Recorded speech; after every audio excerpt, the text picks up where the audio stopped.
My neighbor stopped me on the stairs. Do you know who comes to your house every Wednesday? I installed a hidden camera and was shocked by what I saw. I'm glad you're here with me. Please like this video and listen to my story till the end, and let me know which city you're listening from. That way, I can see how far my story has traveled. I had lived in the same apartment building for 17 years. 17 peaceful years of routine, neighborly waves, and the comfort of knowing every creak in my floorboards. My husband, George, passed away 3 years ago, leaving me with our 2-bedroom apartment on the 4th floor, a modest pension, and memories that filled every corner. My daughter Linda visited twice a month with my granddaughter Sophie. Life was predictable, and at 72, I'd grown to appreciate predictable. Every Wednesday, I volunteered at the community center from 10 to 3, teaching knitting to other retirees. It gave my week structure, purpose. I'd leave my apartment at 9:30 sharp, triple-checking that I'd locked the door, a habit George always teased me about. "Martha," he'd say, "who's going to break into an old lady's apartment?"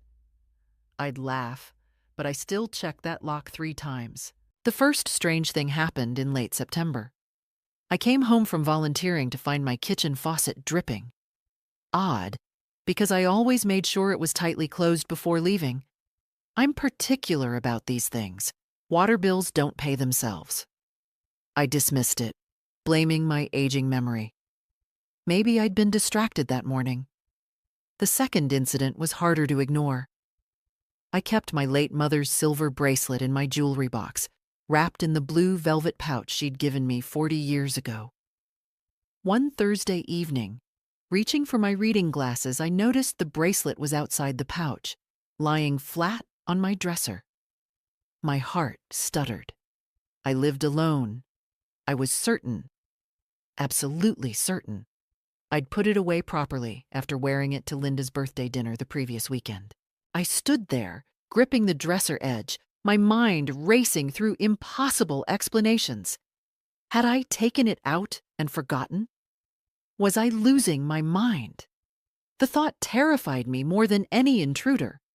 I mentioned it to Linda during her next visit, trying to sound casual. She patted my hand with that concerned look I'd grown to dread. "Mom, you're just getting older. It happens. Maybe we should talk about—" "I'm not moving to assisted living, Linda."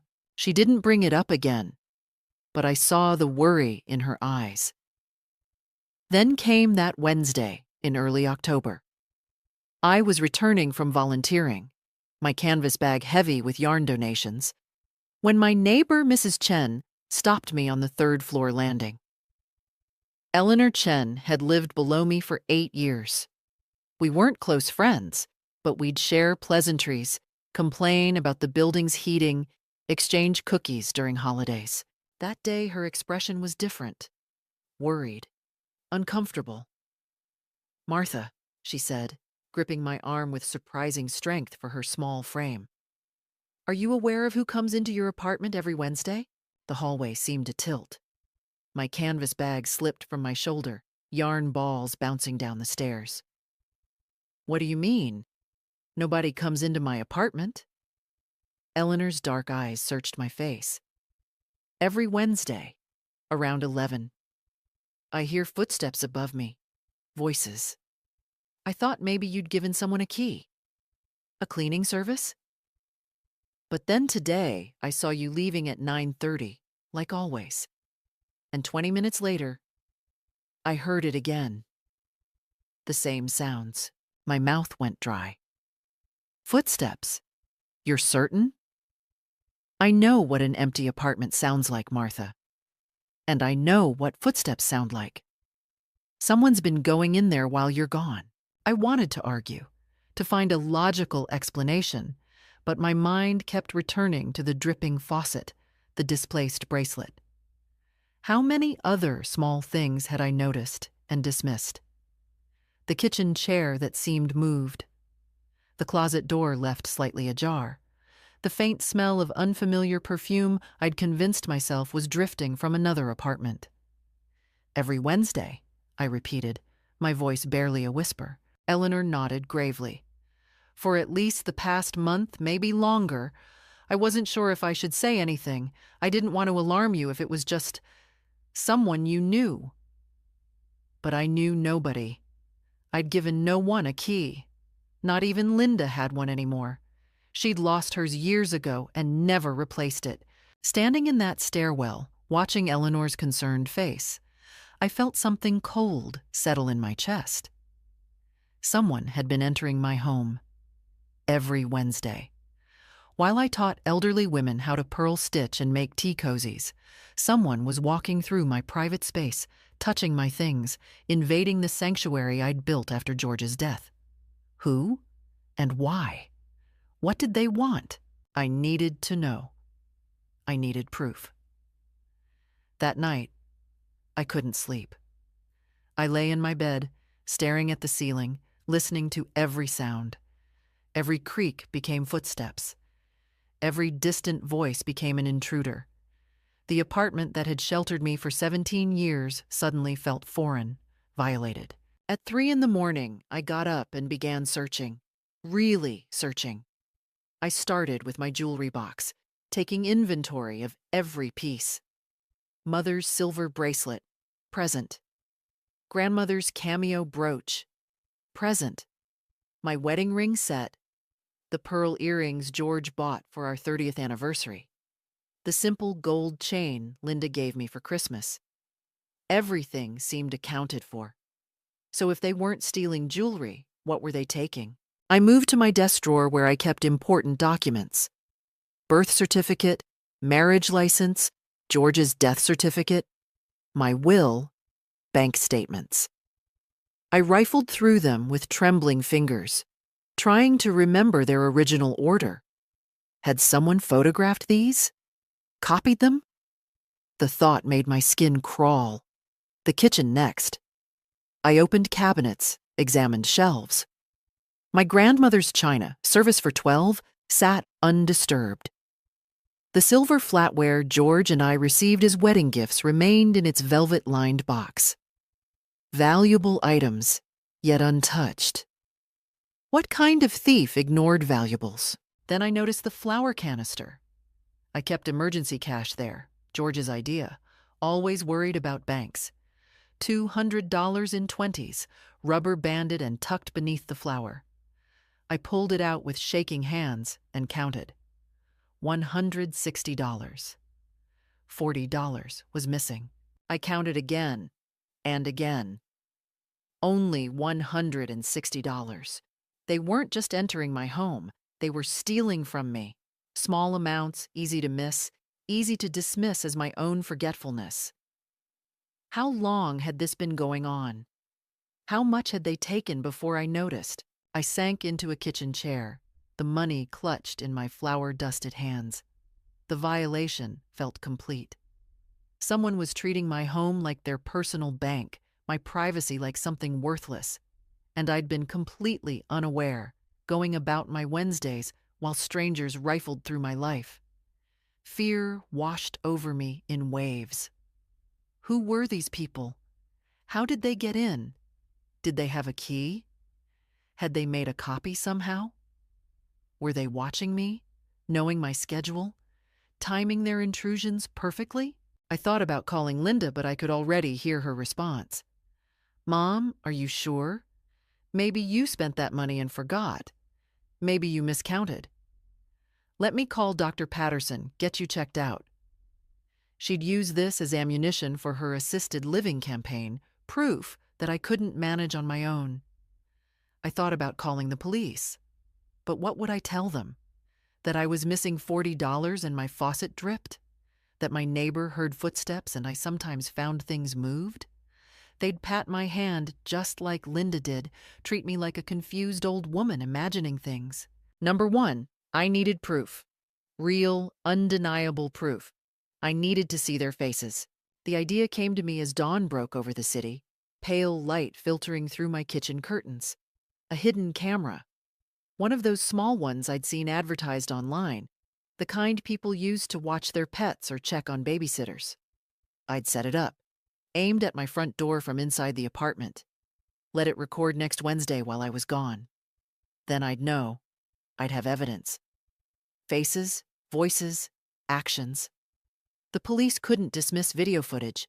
I felt a small spark of something I hadn't felt since George's death. Purpose. Determination. Someone thought I was an easy target, a forgetful old woman they could victimize without consequence.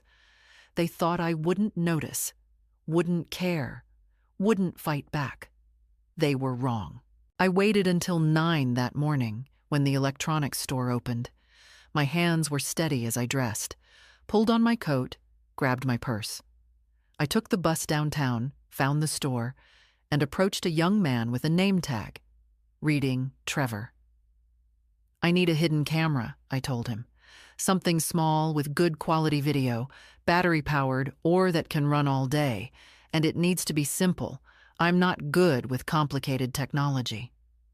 Trevor's eyebrows rose, but to his credit, he didn't question me. We have several options. What's your budget? I thought of the $160 in my flour canister. Whatever it takes. I need to catch someone who's been breaking into my home. His expression shifted to concern, respect. Let me show you our best models. I left the store $200 poorer. I'd used my debit card for the difference, but carrying a box containing a tiny camera that could record for 12 hours straight. Trevor had patiently explained the setup. Charge it overnight, press the button, hide it somewhere with a clear view, and it would capture everything. Walking home, the box tucked in my bag, I felt both terrified and empowered. Next Wednesday, I'd have my answer. Next Wednesday, the invasion of my home would end. I spent the weekend learning how to operate the camera.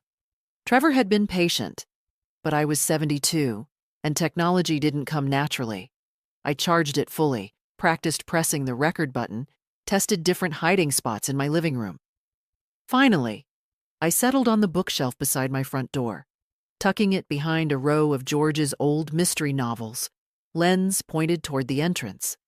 From that angle, I'd capture anyone coming through the door. Linda called Sunday evening. Mom, I can't make it this week. Sophie has a dance recital on Saturday. Maybe the week after? Relief flooded through me. I didn't want Linda here right now, asking questions, noticing my distraction.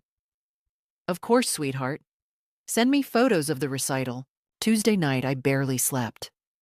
I rehearsed my Wednesday routine in my mind, checking every detail. I needed everything to appear completely normal. No changes to my schedule. Nothing to alert whoever was doing this. Wednesday morning arrived cold and gray. October wind rattled my windows as I prepared breakfast, hands trembling slightly as I poured coffee. At 8:30, I activated the camera. One press, red light blinking twice, then going dark as Trevor had promised. I positioned it carefully behind the novels, tested the angle one final time. At 9:15, I gathered my canvas bag and coat. Before leaving, I did something I'd never done before. I placed a single strand of my white hair across the doorframe at knee height, pressed against the wood where it would be invisible unless you knew to look. If someone opened the door, the hair would fall. An old trick from one of George's detective novels. I triple-checked my lock, then headed downstairs. Eleanor Chen was collecting her mail. She looked up, gave me a meaningful glance. I managed a small nod. She knew today was Wednesday. She knew what I was hoping to discover. Good luck, she whispered. The community center felt impossibly far away. I taught my knitting class on autopilot, mind racing with possibilities. Who would I see on that camera? A stranger? A neighbor? Someone I knew? The hours crawled past like days. At 2:30, I couldn't bear it anymore. I told the center director I felt unwell, not entirely a lie, and caught the early bus home. My hand shook as I unlocked my apartment door at 3:15. The hair strand was gone, lying on the hallway floor. Someone had been here. I closed the door behind me, locked it, engaged the chain, retrieved the camera from its hiding spot. The red light blinked once when I pressed the stop button. 12 hours of footage saved. I connected it to my laptop. Linda had given me one last Christmas, insisting I learn email, and Trevor had showed me how to download files. It took 15 minutes of fumbling, but finally, the video appeared on screen. I pressed play. For the first hour, nothing. Empty apartment, morning light shifting across my furniture. I fast-forwarded, watching time compress on screen. At 10:47 a.m., my front door opened. I stopped breathing. A woman entered first, mid-40s, expensively dressed, dark hair pulled into a sleek ponytail. She moved with familiar confidence, pulling off her coat like she owned the place. Behind her came another woman, younger, maybe 30, blonde, carrying a large designer purse. I didn't recognize either of them. "She'll be gone until 3, the dark-haired woman said clearly. The camera's audio was excellent. "We have plenty of time."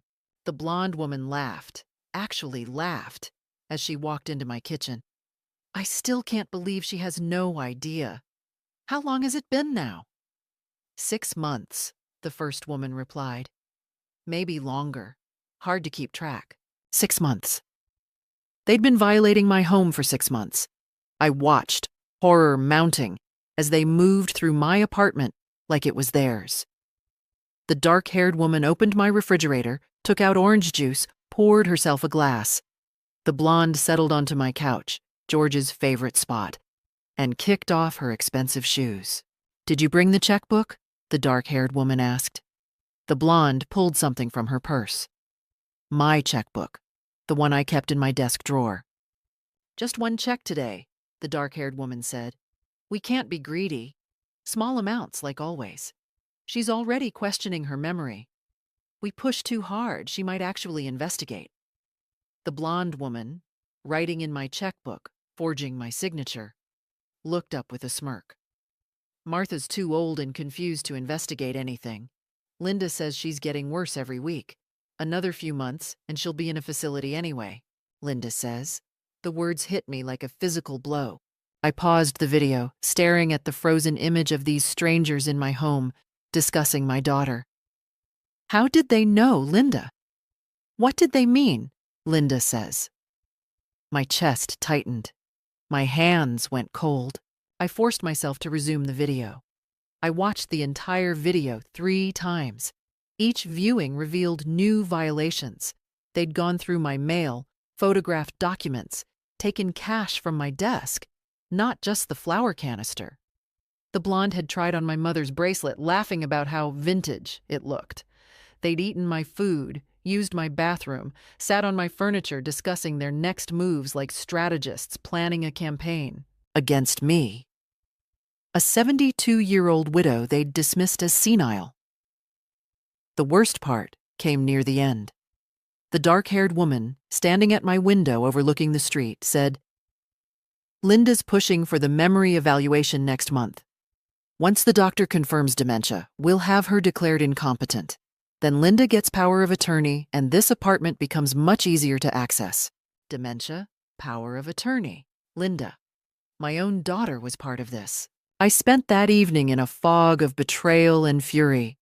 Linda, my only child, the baby I'd raised, whose college I'd paid for with George's life insurance money, who I'd supported through her divorce, who brought Sophie to visit. She knew. She was coordinating with these strangers, feeding them information about my supposed mental decline. But I wasn't declining. I was being gaslit, systematically manipulated into questioning my own sanity. By Thursday morning, my grief had crystallized into cold determination. I made copies of the video file, saved it to 3 different USB drives. I hid one in my apartment, gave one to Eleanor Chen with strict instructions to keep it safe, and mailed one to my lawyer, Harold Morrison, with a note requesting he call me urgently. Harold called Friday afternoon. "Martha, I received your package. I've reviewed the footage. This is serious criminal activity. breaking and entering, theft, forgery. We need to contact the police immediately. Not yet, I said. I need to know who these women are, how they got my key. And I need to understand Linda's involvement before we make this official. Harold was silent for a moment. Martha, if Linda is compromised or involved in elder abuse, I need proof of that too. The video shows them mentioning her name, but not her explicit participation. I won't destroy my daughter's life on speculation. You're being too generous. I'm being a mother. I spent the weekend researching. I printed screenshots from the video, studied the women's faces. The dark-haired woman wore expensive jewelry, designer clothes. This wasn't about poverty or desperation. The blonde carried a purse I recognized from magazine ads, $1,500 retail. Monday morning, I did something that felt like betrayal, but was necessary. I installed a second camera in my living room, hidden in a decorative plant. If they returned this Wednesday, I'd capture even more. But I also took my first official step. I went to the bank where I'd done business for 20 years and spoke with the manager, Susan Patterson. I need to put an alert on my account, I told her, sliding the forged check across her desk. Someone has been writing unauthorized checks. I need every check verified by phone before it's processed, and I want a full accounting of any checks cashed in the past year that I didn't write. Susan's face paled as she examined the forgery. Mrs. Walsh, this is fraud. Have you contacted the police? I will. But first I need documentation of every theft. Can you help me? She could. By Tuesday afternoon, I had a printout showing 17 checks, totaling just over $6,000, written over the past 8 months. Small amounts, $200, $350, $475, spaced out enough to avoid immediate detection. Each one perfectly forged with my signature, $6,000, from a widow living on a pension. Tuesday evening, Linda called. Mom, I've been thinking. Maybe we should schedule that appointment with Dr. Patterson, just to check your memory. Make sure everything's okay. My hand tightened on the phone. Why would we do that, Linda? You've been forgetting things, moving things around. I'm just worried about you. I'm fine, Linda. Mom, please, do it for me, for Sophie. We want you healthy and safe. Safe. The word tasted like poison. Safe from whom? The thieves she'd apparently conspired with? I'll think about it, I said, and hung up before she could push further. Wednesday morning arrived.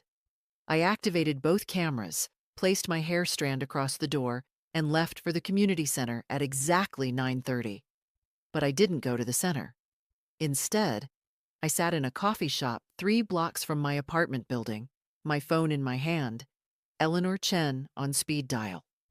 At 11:15, Eleanor texted, "They just went in. 2 women."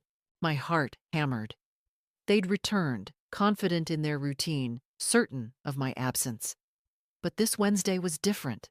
At 11:30, I walked back to my building, climbed the stairs quietly, stood outside my apartment door, listening. Voices inside. Laughter. I unlocked the door with my key and walked into my own home. The 2 women froze. The dark-haired one was at my desk. The blonde was emerging from my bedroom, my mother's bracelet in her hand. Hello, I said calmly. I don't believe we've been properly introduced. The dark-haired woman recovered first, smiled that same confident smile I'd seen on the video. Martha, we were just... Linda asked us to check on you. Don't. My voice was ice. I have video of every visit, every theft, every forged check. I have bank records, police reports being filed, and a lawyer on retainer. The only question now is whether you leave immediately or wait for the police to arrive and arrest you in my home.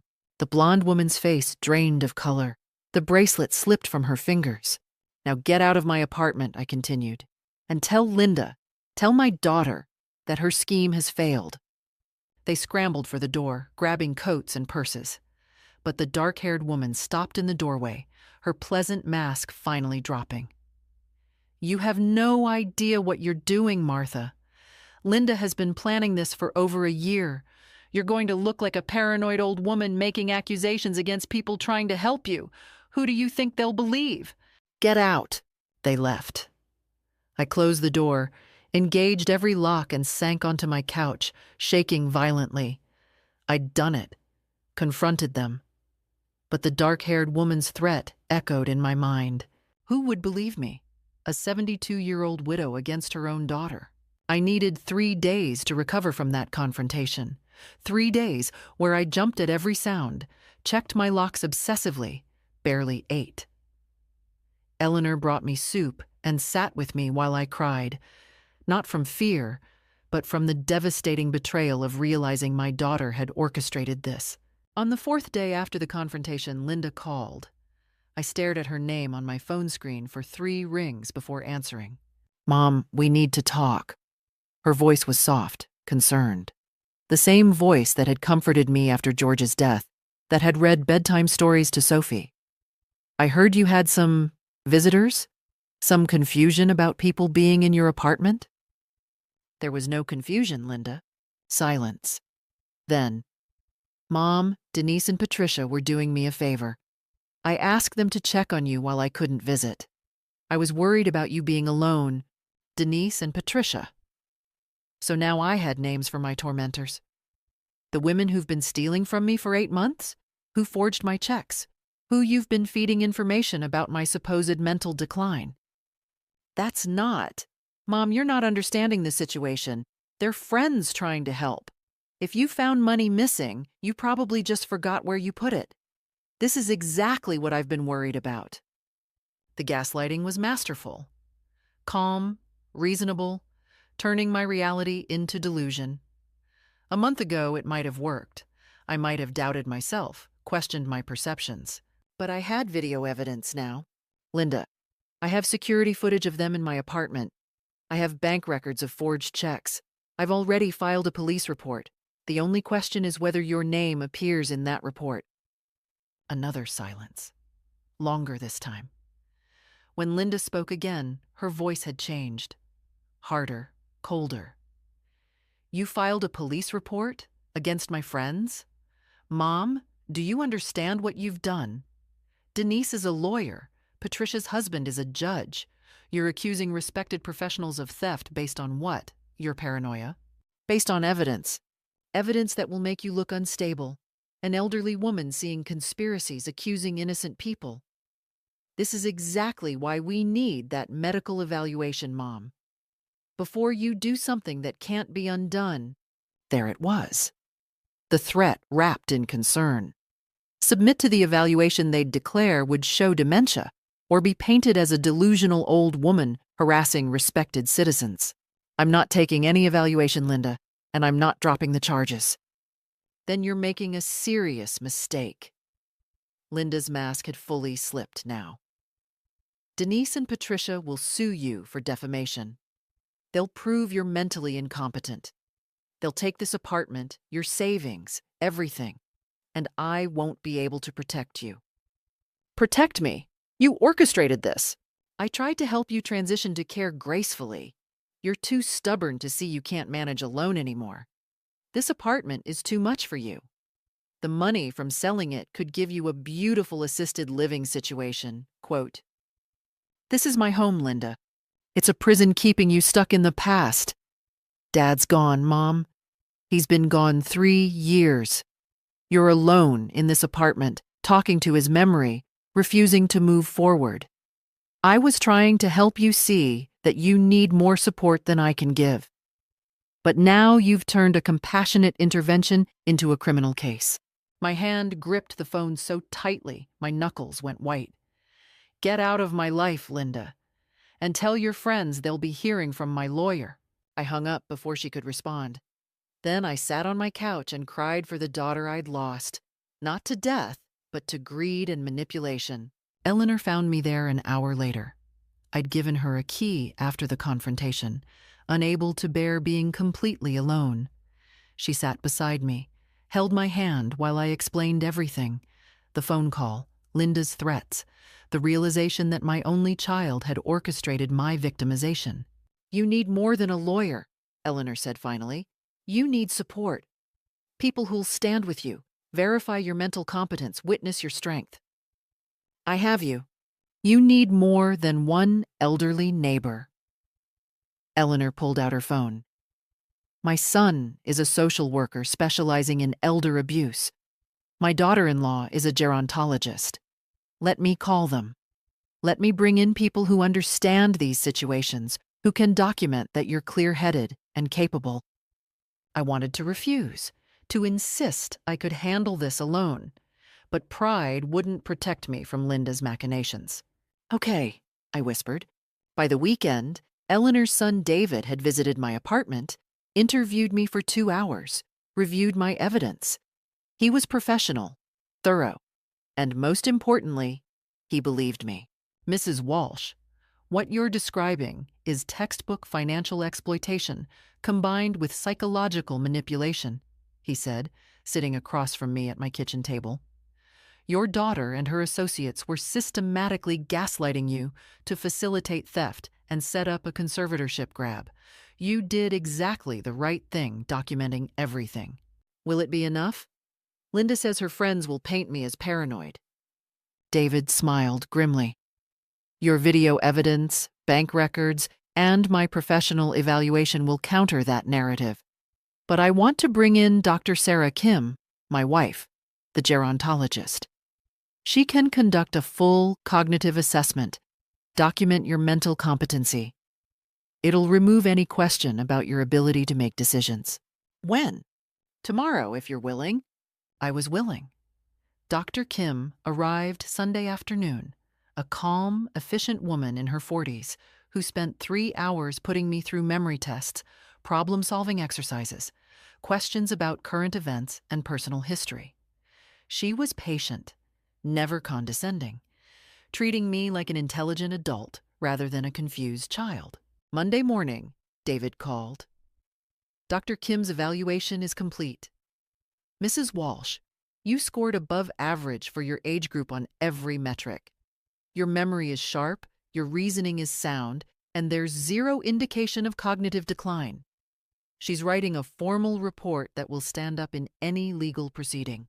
For the first time in months, I felt the weight lift slightly from my chest. I had evidence. I had expert testimony. I had people who believed me. I wasn't alone anymore. But Linda wasn't finished. That evening, she sent an email, copying Denise and Patricia, I noticed, informing me she was reluctantly pursuing guardianship proceedings for my own protection. Attached were statements from neighbors claiming I'd seemed confused, forgetful, increasingly paranoid. Neighbors I barely knew, whose names I didn't recognize. Denise and Patricia were making their move, using their connections to manufacture evidence of my incompetence. The war wasn't over, it was just beginning. They came on a Thursday evening, 5 days after Linda's email. I was heating soup when my doorbell rang. Through the peephole, I saw all 3 of them, Linda, Denise, and Patricia, standing in my hallway with carefully composed expressions of concern. I opened the door but didn't invite them in. "What do you want?" Linda stepped forward, eyes red, as if she'd been crying. "Mom, please, can we talk? Really talk. I hate how things ended between us." Denise, the dark-haired lawyer, added gently, "Mrs. Walsh, I think there's been a terrible misunderstanding. We only wanted to help." Patricia, the blonde, nodded earnestly. "We feel awful that our intentions were so misconstrued. It was a performance. A carefully rehearsed attempt to appear reasonable, conciliatory, victimized by my accusations. But I'd seen their real faces on video, heard their real voices discussing my exploitation. Say what you came to say, I told them. You have 5 minutes. They exchanged glances. Then Linda took a breath. Mom, we want to drop everything. The guardianship petition, the defamation concerns, all of it. We just want to move forward as a family. In exchange for what? Denise smiled that professional smile I'd come to hate. All we ask is that you withdraw the police report. Accept that there were misunderstandings on all sides. Let us help you downsize into a more manageable living situation. We've found a beautiful facility. Quote, no. Patricia's pleasant expression flickered. Mrs. Walsh, you're not being reasonable. We're offering you a way out of a very messy legal situation.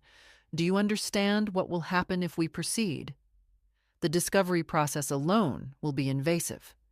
Your medical records, financial history, personal life, all of it examined publicly. Then examine it. I have nothing to hide. Linda's tears vanished, replaced by frustration. Mom, for God's sake, think about Sophie. Do you want your granddaughter to watch her grandmother drag her mother through court? To see you portrayed in the media as a paranoid old woman harassing innocent people? I'd rather she see her grandmother standing up to thieves and manipulators, even when they're family. The masks were cracking now. Denise stepped closer, voice dropping to something almost threatening. Martha, I've practiced law for 20 years. I have connections throughout this city's legal system. If we go to court, I will bury you in paperwork, drag this out for years, drain every penny you have in legal fees, and at the end, you'll lose. Because I'm very, very good at what I do. Then I guess we'll see how good you are at defending theft and fraud charges. Patricia laughed, actually laughed. You think you're so clever with your little cameras and your printouts. But who do you think the jury will believe? A confused widow whose own daughter says she's declining, or respected professionals with sterling reputations? The jury will believe video evidence. Will they? Denise's smile was predatory now. Video can be misinterpreted, Mrs. Walsh. Two concerned friends checking on an elderly woman at her daughter's request. The cash you claim we took? You'll have to prove it was there. The checks. Easily explained as you giving us money and forgetting. Your memory issues are well documented. By you, with manufactured statements. Linda stepped forward, and for a moment I saw something almost like genuine emotion in her eyes. Pain, maybe. Or regret. Mom, I'm your daughter. I loved you. I still love you. But you're making this impossible. We came here to offer peace, to give you a way to age gracefully, with support. Instead, you're choosing war. You chose war when you sent thieves into my home. I sent friends to check on you. Linda's composure shattered. You're so stuck in this apartment, this shrine to Dad. You can't see that you need help. You're isolated, paranoid, seeing conspiracies. I see what's real. And what's real is that my daughter tried to steal my home and my independence. Denise placed a hand on Linda's shoulder, restraining her. This is pointless. She's too far gone to see reason. I see perfectly clearly. Do you? Patricia's voice was venomous now, all pretense of kindness gone. You're a lonely old woman who can't accept that her life has become small and meaningless. You're clinging to this apartment because it's all you have left. But it's not enough, Martha. You're not enough. You never were. The cruelty was designed to wound, to provoke me into an emotional response they could later use as evidence of instability. I refused to give it to them. Get out of my home. Denise's eyes hardened. We tried to do this the easy way. Now we'll do it our way. By the time we're finished, you'll lose everything. Your home, your savings, your granddaughter, your dignity. And Linda will have guardianship whether you consent or not. We'll see. They left, Linda last, pausing at the door.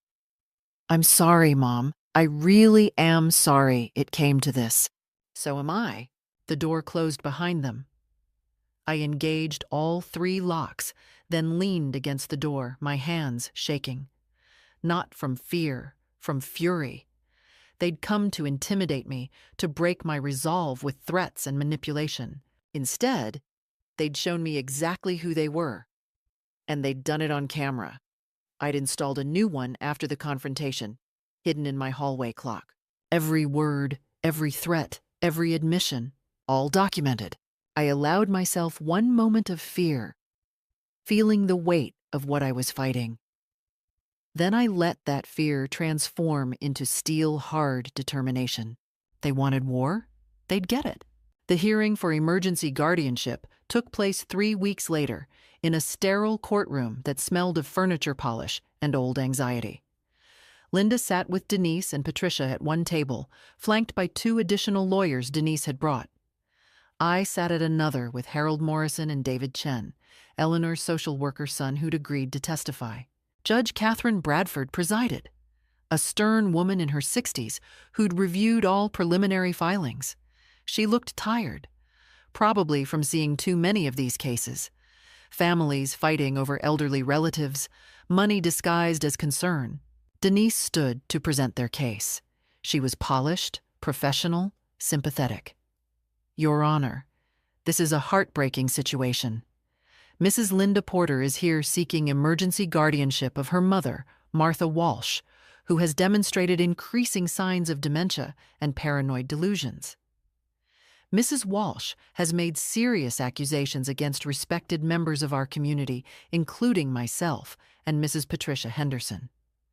These accusations are baseless and stem from Mrs. Walsh's deteriorating mental state. She presented the manufactured neighbor statements, testimony from a doctor who'd never examined me but was willing to opine that my behavior suggested cognitive decline. Photographs of my apartment, they claimed, showed hoarding and poor self-care. Actually, just my comfortable lived-in home. Mrs. Walsh is a danger to herself, Denise concluded.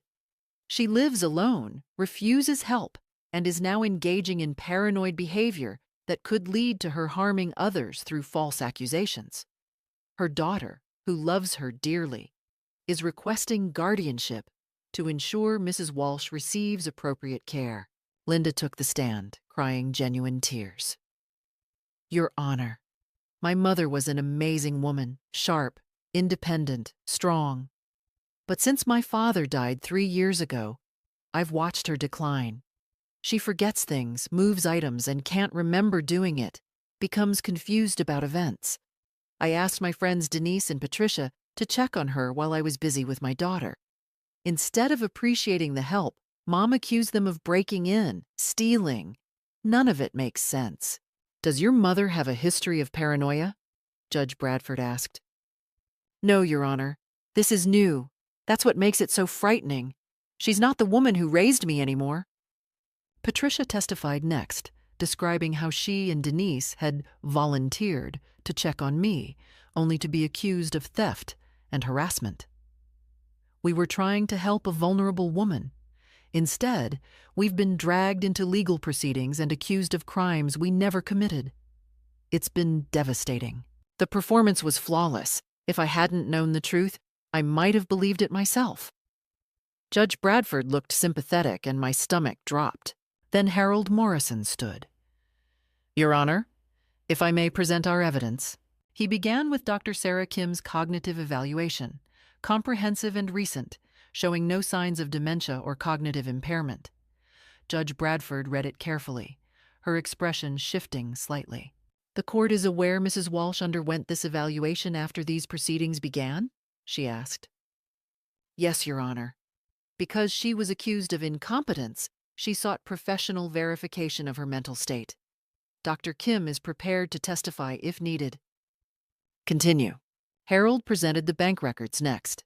17 forged checks, professionally analyzed and confirmed as forgeries.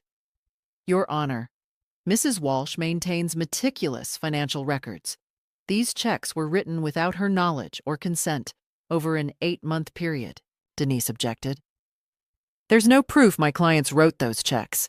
Mrs. Walsh could have written them herself and forgotten. That's true, Harold agreed calmly, which is why we have this. He pressed play on the laptop. The courtroom screen filled with video footage from my hidden camera. The date and timestamp showed clearly.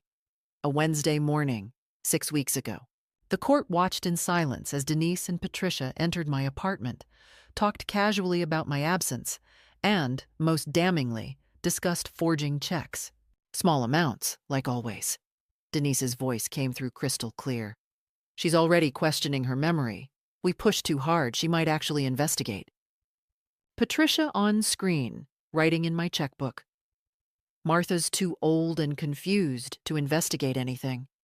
Linda says she's getting worse every week. Linda's face drained of color. Judge Bradford watched the entire 12-minute segment without interruption.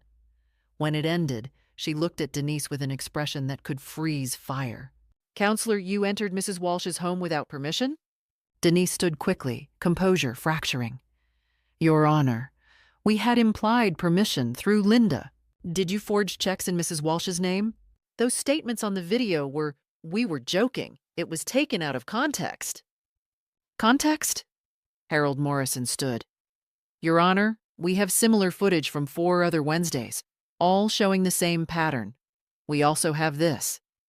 He played the hallway camera footage from their recent visit, where all 3 women had threatened me, admitted their scheme, and explicitly stated their intentions to strip me of my assets and autonomy.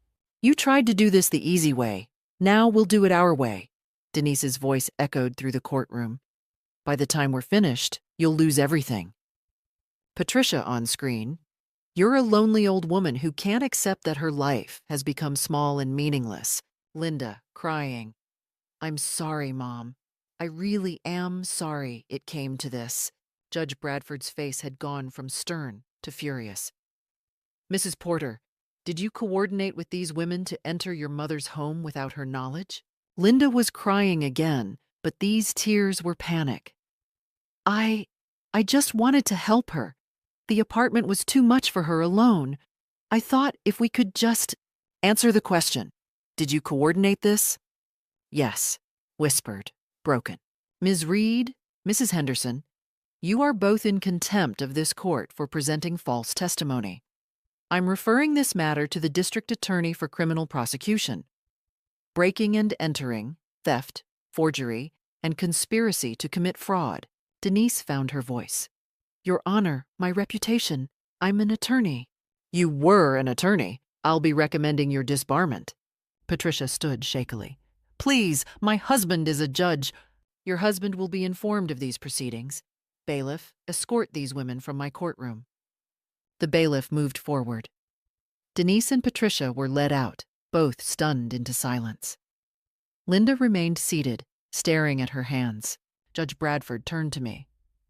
"Mrs. Walsh, I apologize that you were subjected to this abuse. The petition for guardianship is denied with prejudice. I'm issuing a restraining order prohibiting Linda Porter and her associates from contacting you or entering your property. Do you wish to pursue criminal charges against your daughter?" Every eye in the courtroom turned to me. This was the moment. The choice between justice and mercy, between punishment and family. I looked at Linda, my daughter. The baby I'd rocked through nightmares, whose scraped knees I'd bandaged, whose college graduation had made me cry with pride. "Yes," I said quietly, "I do." Linda's sob echoed through the silent courtroom. "So ordered, we're adjourned." The district attorney's office moved quickly. With video evidence and judicial recommendation, they had everything needed for prosecution. Denise Reed and Patricia Henderson were arrested within 48 hours of the hearing, charged with burglary, grand theft, forgery, and conspiracy to commit fraud. Patricia's husband, Judge Martin Henderson, tried to use his influence to make the case disappear. Instead, an ethics investigation revealed he'd been aware of his wife's activities, had even helped her research conservatorship law to exploit vulnerable seniors. He resigned before he could be removed from the bench. Denise fought her charges with the desperation of someone watching her entire life collapse. She hired expensive lawyers, filed motions, tried to paint herself as the victim of a vindictive old woman's fantasies. But the evidence was overwhelming. Video doesn't lie. Forged checks don't lie. Bank records don't lie. The trial lasted 2 weeks. I testified, showing the jury my documentation, explaining how I'd discovered the theft, describing the systematic gaslighting meant to make me question my sanity. The prosecutor was thorough, damning, relentless. Denise's lawyer tried to argue that they'd had implied permission through Linda, that this was a misunderstanding blown out of proportion. The video of them discussing my declining memory and their plan to have me declared incompetent destroyed that defense. The jury deliberated for 3 hours, guilty on all counts. Denise Reed was sentenced to 4 years in prison and ordered to pay full restitution. $6,000 in stolen funds plus $20,000 in damages for emotional distress. Her law license was permanently revoked. The career she'd spent decades building, destroyed. Patricia Henderson received 3 years, her sentence lighter because she'd cooperated with investigators, providing details about how the scheme had begun. Apparently, Linda had approached them at a charity function, complaining about her difficult mother who refused to downsize, who was sitting on valuable real estate that could fund Linda's daughter's college education. They'd offered to help. For a cut of the proceeds, of course. Linda's trial was separate. She faced lesser charges, conspiracy, accessory to theft. But the betrayal cut deeper because she was my daughter.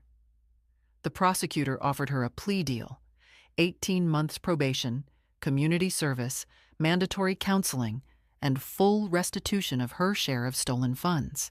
She refused, insisting on trial, believing a jury would sympathize with a daughter trying to help her aging mother. They didn't. I testified against my own daughter in a packed courtroom, described how she'd undermined my confidence, fed information to her criminal associates, tried to have me declared incompetent to seize control of my home and finances. I presented emails where she'd discussed the timing of my placement in assisted living, the profit from selling my apartment, how to divide the money between herself and her partners. It was all about money. My daughter had sold me out for profit. The jury found Linda guilty. The judge, a different one this time, a woman who'd seen too many families destroyed by greed, showed no mercy. Mrs. Porter, you betrayed the most sacred bond that exists, the trust between parent and child. You exploited your mother's grief over losing her husband, her vulnerability as an aging woman living alone. You conspired to steal her home, her independence, her dignity. The law allows me to sentence you to up to 5 years. I'm sentencing you to 3, with the possibility of parole after 18 months if you complete court-mandated therapy. Linda collapsed. Her lawyer caught her. She was led away to begin serving her sentence, and I felt nothing. Not satisfaction, not grief. Just a vast, echoing emptiness where my daughter used to be. But justice wasn't finished. Eleanor Chen's son David helped me file a civil suit against all 3 women. We sought compensation for emotional distress, violation of privacy, and punitive damages. Their criminal convictions made the civil case straightforward. The judge awarded me $150,000. Denise Reed's savings, gone. Patricia Henderson's husband's pension, garnished. Linda's modest savings account, seized. They would be paying me monthly for years, a constant reminder of their crimes. I donated half of the settlement to the local elder abuse prevention program. The other half I put in a trust for Sophie, Linda's daughter. My granddaughter was 13 now, confused and hurt by her mother's imprisonment. She needed to know that her grandmother hadn't abandoned her, that this wasn't about revenge but about accountability. The restraining orders remained in place. Linda, Denise, and Patricia were forbidden from contacting me for 5 years. I wouldn't have to see them, speak to them, or acknowledge their existence. My apartment, the home they'd tried to steal, remained mine. I had it rekeyed, installed a security system, and Eleanor Chen checked on me daily. Not because I needed supervision, but because we'd become genuine friends through this ordeal. I attended every parole hearing when the time came, stood before the board and explained, calmly and thoroughly, why early release was inappropriate, why these women needed to serve their full sentences, to understand the gravity of what they'd done. Denise was denied parole. Patricia was denied parole. Linda was denied parole. They would serve every single day of their sentences. Justice, complete and uncompromising. 2 years after the trial, my life had transformed in ways I'd never imagined. The apartment that Linda had tried to steal became a sanctuary. I'd redecorated George's study into a bright office where I volunteered with the Elder Abuse Hotline 3 days a week. My story had made regional news, and I was receiving calls from other seniors who suspected exploitation but didn't know what to do.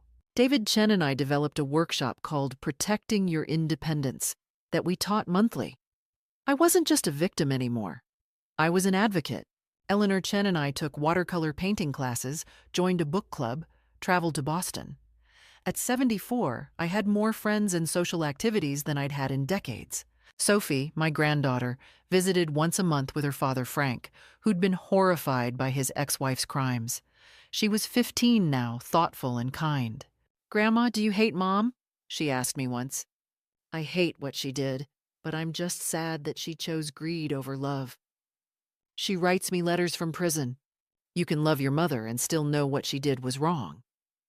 My life was purposeful, rich, connected. Everything Linda had claimed I'd lost, I'd actually found. Meanwhile, my former tormentors discovered that consequences are permanent. Denise Reed served her full 4 years. Disbarred and convicted of exploiting a vulnerable senior, no one would hire her. She was working retail for minimum wage, living in a studio apartment. 20 years of career building, obliterated. Patricia Henderson's fall was even more dramatic. Her husband's judicial career ended in scandal. After serving 3 years, she emerged to find her marriage dissolved and her children refusing to speak to her. She'd lost everything and moved to another state. But criminal records follow you. Google never forgets. Linda suffered most of all. She served 20 months, emerging older, harder, broken. She'd lost custody of Sophie, her job, her home. Sophie stopped reading her letters. "I don't want to see her when she gets out," she told me. "That's self-protection, honey." Linda violated parole 6 months later, failed drug test, missed therapy. She was sent back to complete her sentence plus additional time. All 3 women paid me $500 monthly for years. Every check I split between Sophie's college fund and elder advocacy programs. Their crime funded protection for other vulnerable seniors. There was poetry in that. If something feels wrong in your life, trust yourself. Document everything. Seek help. You are not confused. You deserve dignity and justice. What would you do if your own family betrayed you? Thank you for listening. Stay safe, stay strong, and never let anyone make you doubt your worth.